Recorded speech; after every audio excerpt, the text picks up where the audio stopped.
What happens when a CEO trades his suit for a safety vest and starts tossing bags onto planes? That question echoed in Preston Sutter's mind as he adjusted the scratchy Velcro strap on his neon yellow vest. He glanced at the mirror in the airport employee locker room. His salt and pepper beard was gone, replaced by a clean shave. His normally slicked-back hair now sat flat under a navy cap. A pair of thick-rimmed glasses completed the disguise. He looked 10 years younger, ordinary, unassuming. No one would guess he owned the entire chain of 20 airport service hubs spread across the country. Preston had bought the company 12 years ago. The previous owner ran it like a side hustle, letting standards slip. Preston turned it around, boosted contracts, upgraded logistics, and grew it into a multi-million-dollar operation. But lately, complaints had started piling up. Delayed luggage, broken items, even a fragile medical device shattered in transit. His district managers swore it was just bad luck. Preston didn't believe in bad luck, just bad systems. He picked the busiest location in the network, Terminal 3 at a major international airport. He'd never met the staff here, only the district manager, who rarely visited himself. And with high turnover and a staff of over 80, no one would recognize the face behind the company name.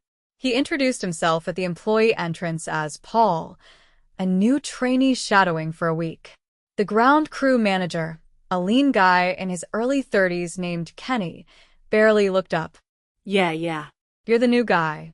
Grab gloves.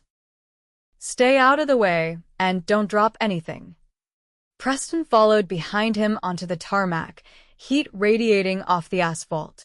The roar of jet engines and the constant beeping of carts made it almost impossible to think. He was paired with a baggage team, Kenny, a guy named Vince who never stopped chewing gum, and a young woman with a tight braid and focused eyes named Grace. Bag belts moving. Let's go, Kenny barked.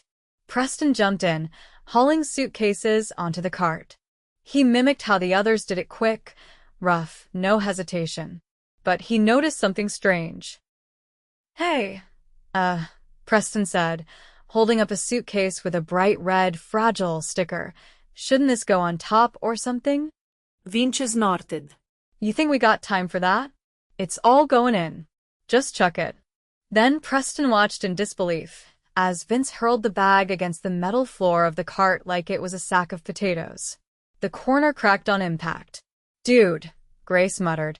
You just ignored the sticker. Vince shrugged. Sticker don't mean anything when we're behind schedule. Kenny didn't say a word. Just kept loading. They moved to the next plane. Another fragile marked box. Preston noticed the label said musical instrument.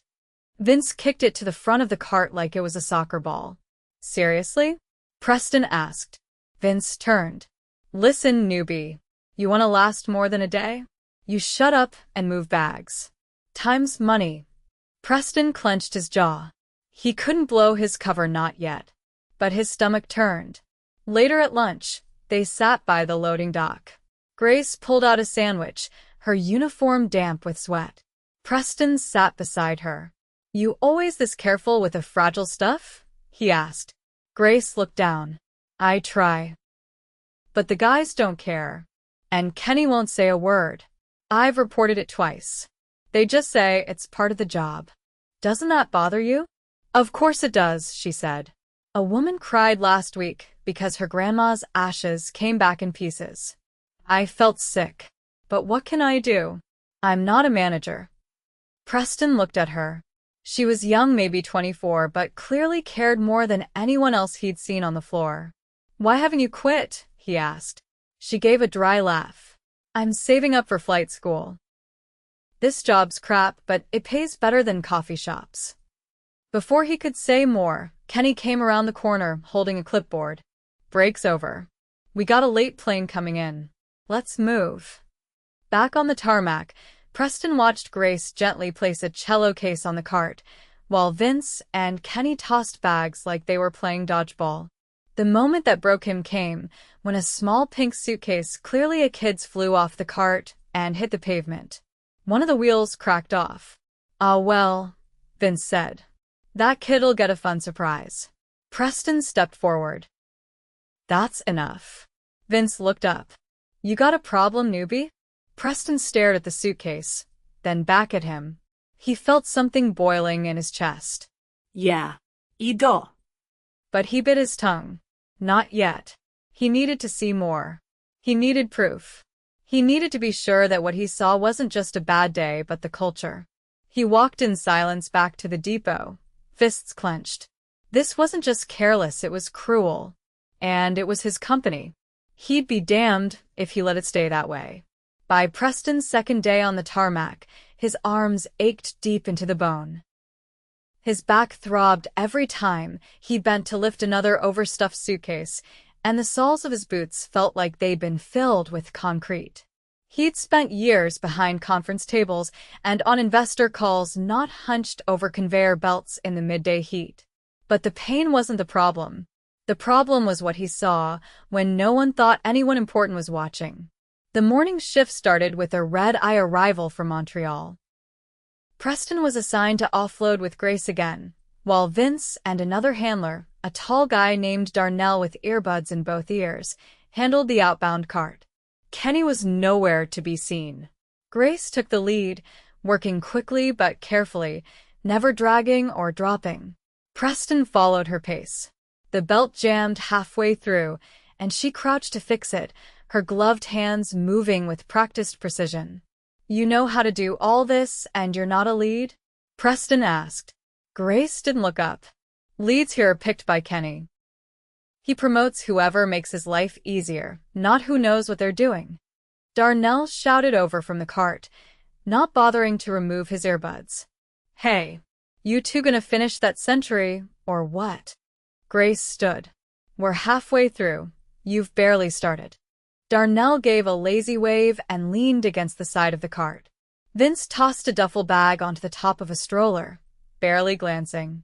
Preston turned to Grace. They always this relaxed, only when Kenny's not around, which is most of the time. By noon, Preston had seen enough to know the problems weren't isolated. They were embedded. Some workers like Grace were doing their best under pressure, but others openly abused the system. And management? Missing in action. That afternoon, Preston was pulled into an unexpected meeting in the break room. Kenny had returned, clipboard in hand, calling names.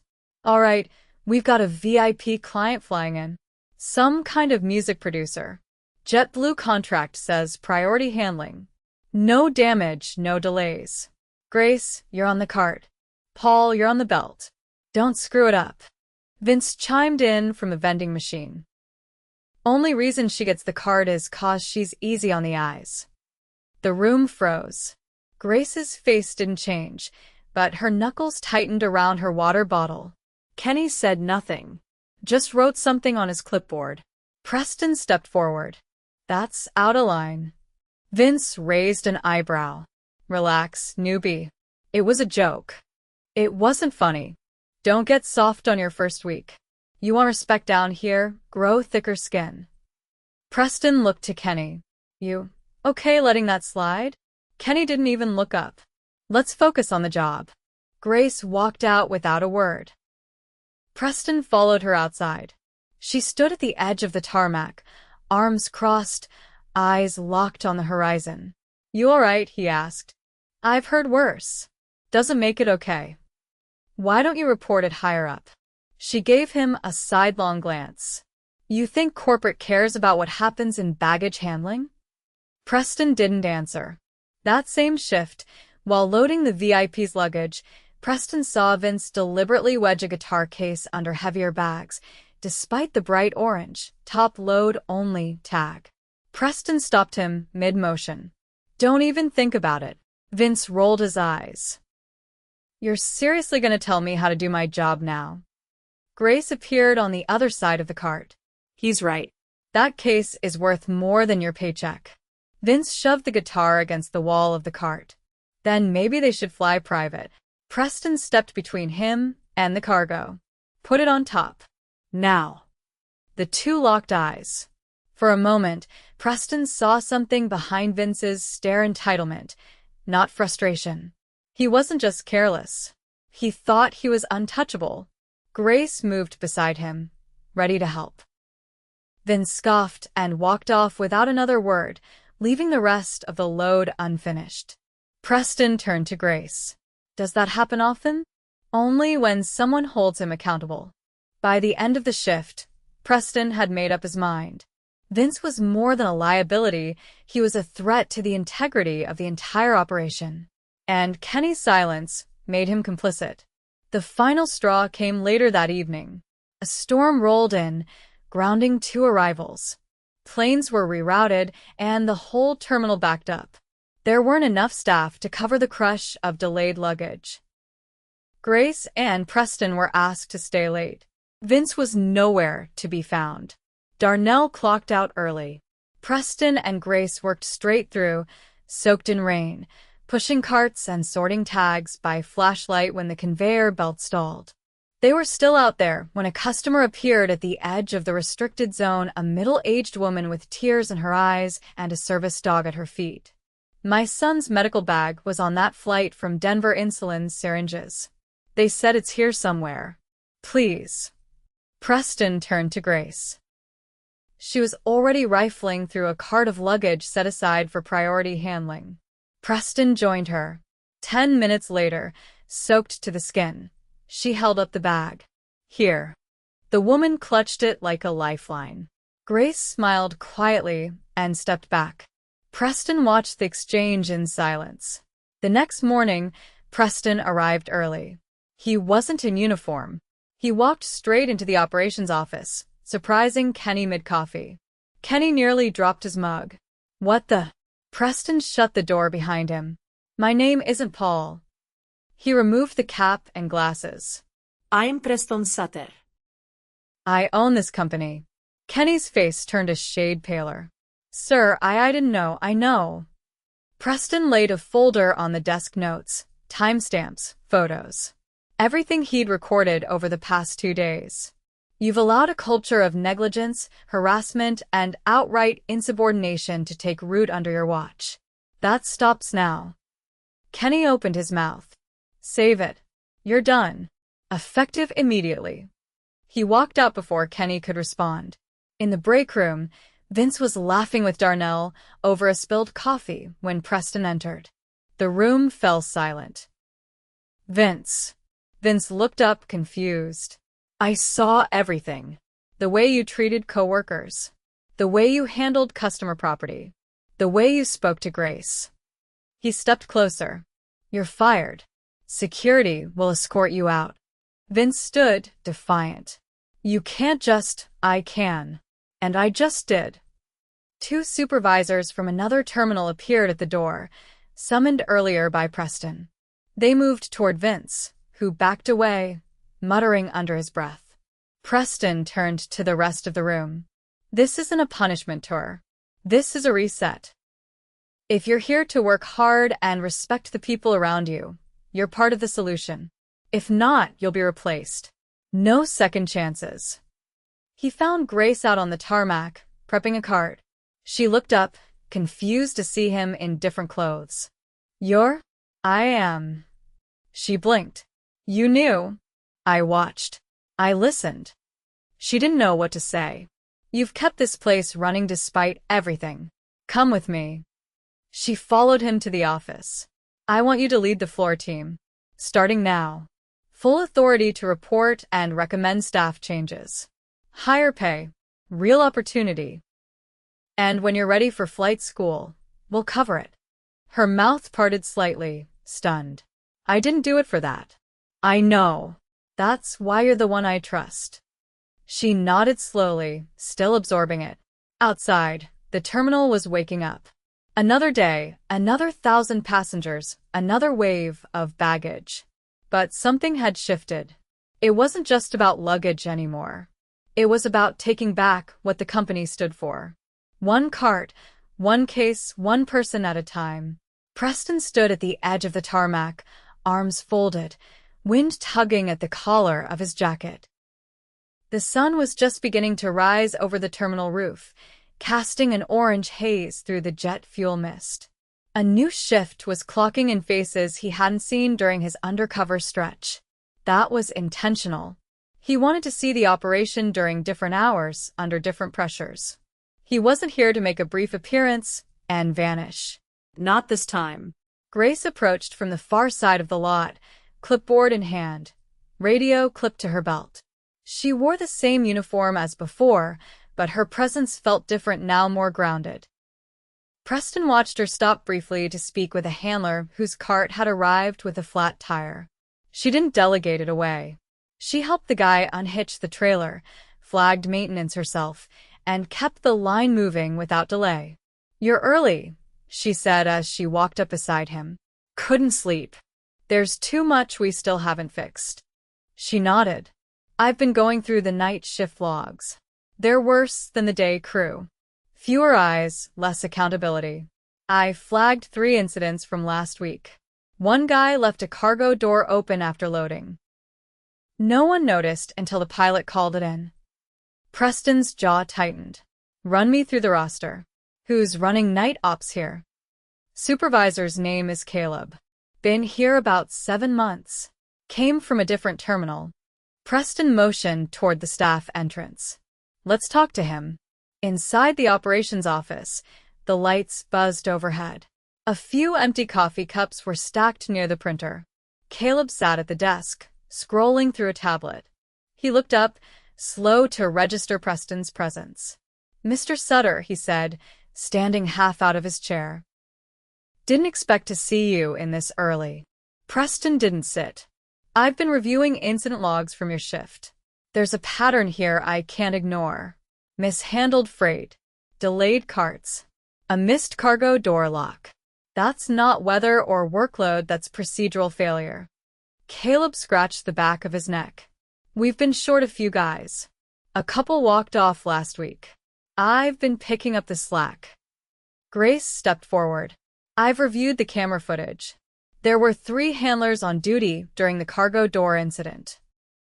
One of them was on his phone the entire time." Caleb exhaled, clearly annoyed. "We're running bare bones, Grace. I'm not going to micromanage every second of their shift." "You don't need to micromanage," Preston said. "But you do need to lead." Caleb leaned back. "I'm doing the best I can with what I've got." Preston stepped closer. "And yet, somehow Grace has already stabilized day shift operations in 48 hours. She's been here less time than you, and with fewer resources." Caleb looked away. "I want the names of the handlers from that night. I'm requesting their personnel files. And starting tonight, you're off night duty. You'll be reassigned to internal logistics, effective immediately." Caleb opened his mouth, but Preston cut him off. "This isn't a debate. You're not being fired, but I won't keep someone in charge of a shift they can't control." Grace gave a quick nod, and the two of them left the office. The hallway outside was quiet, the hum of the baggage belts faint through the walls. "Who's going to cover the night shift?" she asked. "I've already made a call to another terminal. They're sending over a supervisor who ran overnight ops during the holiday surge. Name's Luis. He'll arrive before the next shift starts." Grace looked relieved. "We've still got one problem." "What now?" She handed him a printed report. "The contract with Orion Airlines. They slashed their ground crew budget last month. Their flights are coming in heavier, and they're paying for fewer handlers. We're covering the gap. Your team is doing the work of theirs." Preston scanned the numbers. "That's not part of the agreement." "No, but Kenny approved it. Quietly. It made the short-term margins look better." Preston handed the sheet back. "That ends today. I'll deal with Orion. In the meantime, I want every handler who's been picking up their slack scheduled for bonus pay retroactively. Make sure they see it on their next stub." Grace raised an eyebrow. "You're serious?" "I'm not here to patch leaks with duct tape. We're fixing the hull." Out on the tarmac, a flight from Seattle had just landed. Grace jogged ahead to organize the offload. Preston followed at a distance, watching. The crew moved like a different team, more deliberate, more alert. But there were still gaps. One of the newer hires, a kid named Malik, froze at the conveyor belt. A suitcase had burst open, clothes spilling across the rollers. The tag was missing. The other handler beside him, older, impatient, started tossing the items back into the bag without checking. "Hey!" Grace called out. She ran up, crouched beside Malik. "You okay?" He nodded, shaky. "This one doesn't have a tag." She looked around, spotted the detached tag wedged under the belt. She retrieved it and clipped it back on. "Take your time. If something's broken or out of place, we fix it right." "Always." Preston stepped up beside her. "Malik, how long you been here?" 3 days. Preston nodded. "You did the right thing stopping. That's what we need." The older handler, who'd been stuffing the clothes back in, crossed his arms. "We don't have time to babysit every open bag." Grace turned to him. "What's your name?" "Tom." "Tom," she said, calm but firm. "If you can't follow basic handling protocol, this isn't the job for you." Preston stepped closer. "You're off the loading crew. Effective immediately. Report to the admin office. You'll be reassigned to non-customer-facing duties until further notice." Tom scoffed and walked off without a word. Grace looked at Malik. Take 5. "Hydrate. Then come back. You're doing fine." Preston glanced toward the terminal. Behind the glass, passengers watched their bags being loaded. They couldn't hear the conversations, couldn't see who did what, but they felt the outcomes. Broken items, missing tags, delays. Each one started right here. Back inside, Preston met with the HR coordinator, a soft-spoken woman named Janelle who worked in a cramped office above the employee lounge. "I need a list of all bonus-eligible staff from the last 30 days, he said. Janelle adjusted her glasses. "That's going to take some digging. Most of the approval records were done verbally. Then we rebuild them. Start with Grace's team. She'll help verify. Anyone who put in overtime or picked up additional flights without complaint, log it." Janelle nodded slowly. "No one's ever asked for this before. They should have." That afternoon, Preston joined Luis, the incoming night shift supervisor, for a walkthrough. Luis was in his mid-40s, with a calm, observant demeanor. He didn't say much at first, just took everything in. "You ran nights at LAX during the holiday peak?" Preston asked. Luis nodded. 6 weeks straight. 60-hour weeks. We didn't lose a single bag. "What's your approach?" "Accountability, through clarity. Everyone knows what's expected. No guesswork. And I work the line with them, at least for the first month. Earns trust faster than talk." Preston smiled. "That's exactly what we need." As the sun dipped below the runway, Preston took one last walk through the staff corridor. Grace was finishing a handoff with a neck shift, walking the new team through the updated procedures. Clear, steady, respected. He stopped just before the exit, watching from the shadows as she finished her rundown. She didn't see him. That was fine. He didn't need to be seen. He just needed to know that when he wasn't there, the right people were. And for the first time in weeks, he finally believed they were. The following week, Preston returned to the terminal without warning. This time, he wore no disguise. No vest, no cap, no alias. Just a plain navy jacket over a collared shirt and the kind of quiet presence that said more than words. He moved through the employee entrance unannounced and stood near the back wall of the break room, watching the morning crew shuffle in. No one noticed him at first, but when Grace entered, she paused mid-step. Her eyes caught his, and she gave a slight nod before continuing forward, clipboard in hand, already reviewing her team's assignments. The room was calmer than before. Fewer raised voices. Conversations stayed task-focused. There was still fatigue in the air. This was airport work, after all, but it carried a different weight now. The kind that came from effort, not neglect. Preston stepped forward and cleared his throat. Some heads turned. Others froze mid-sip. "I'm not here to give a speech," he said. But I do want to say thank you. Not because everything is perfect, it's not, but because the shift I've seen in the last few days tells me something I wasn't sure I'd see again. That people in this room still care about doing things right. Luis leaned against the doorframe in the back, arms crossed. He didn't say anything, just listened. Preston continued. I've asked HR to begin reviewing internal promotion pathways. No more unofficial selections. Moving forward, all supervisory roles will be posted, and candidates will be evaluated by a committee, not just one manager. That includes night shift, weekend rotations, and mobile teams. A handler near the microwave, a woman with short curls and oil-streaked gloves, raised her hand slightly. What about the guys who've been here for years, but never got asked to move up? Preston nodded. We'll start with them. Seniority doesn't guarantee promotion, but it guarantees consideration. No one clapped. That wasn't the culture here, and Preston didn't want it to be performative. But the energy shifted. A few workers straightened up. One man set down his phone. After the meeting, Preston walked the perimeter with Grace. She carried 2 radios, now one for operations, the other tuned into flight scheduling. Her gait was faster, more deliberate. We've got 2 carts down, she said, not breaking stride. Maintenance is behind, so we're rotating them out manually. Everyone's doubling up until the parts arrive. How's morale? Preston asked. Better. Still bruised. A few of the newer hires want to know if this shift is permanent or if it was just for show.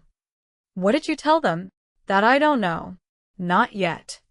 They reached the loading zone just as a cart pulled in off the runway. Malik jumped off the back, sweat darkening his collar. He unhitched the trailer with a practiced motion and gave Grace a nod. Good pace, she said. How's the new partner? Better than the last guy. At least he talks. Preston stepped forward.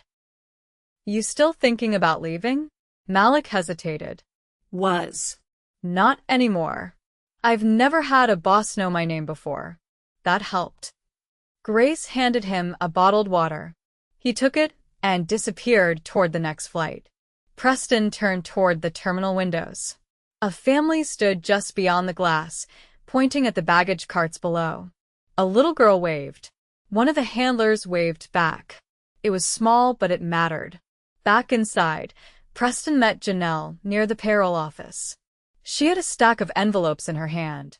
Bonus adjustments, she said, handing them over. You wanted to deliver a few of these yourself.